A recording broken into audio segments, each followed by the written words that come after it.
안녕하세요，歡迎收睇 Toxic Baby 嘅韓劇韓星日報。Toxic Baby 近期追緊朴寶劍嘅新劇《健將聯盟》，呢部劇輕鬆搞笑得嚟又緊張刺激。朴寶劍喺劇中就好似劇名一樣係個 good boy 好孩子，憑住一股傻勁去捉壞人。喺第3集，朴寶劍去揾壞蛋吳正世，衝動嘅佢雖然好想打吳正世一身啊，不過佢就沉住氣冇打人，而係一拳打咗喺玻璃窗上面。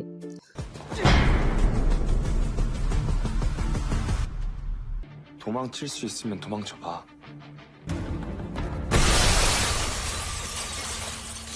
而後來劇情有提到，呢塊玻璃窗唔係普通嘅玻璃，而係雙層強化玻璃嚟㗎。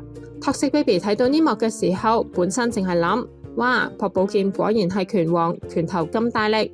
不過原來呢一幕仲有另一個含義㗎。幾位主演喺評論節目中有提到，Toxic Baby聽完之後，簡直覺得恍然大悟啊！聽下佢哋點講。 탄탄했던 민주형의 세계가 처음 이제 무너지는. 형 말씀 표현이 너무 좋다. 탄탄했던 민주형의 세계가 딱 그림이 이제 真係好佩服編劇咁細膩嘅表達啊！跟住落嚟就要睇下朴寶劍點樣一步步打敗壞人啦。近來好多劇集都係12集、8集咁短㗎 ，Toxic Baby 成日都覺得唔夠厚。而健將聯盟就係傳統嘅16集。朴寶劍講過，每一集都有動作戲㗎，再加上邪不能勝正呢個設定，睇起嚟實在太爽啦，一定要繼續追啊！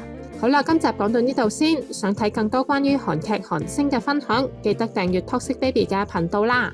另外，如果想學韓文，可以嚟報讀我哋 Flying Oppa 嘅韓文班，詳情可以去 IG 揾 Korean SSG 查詢。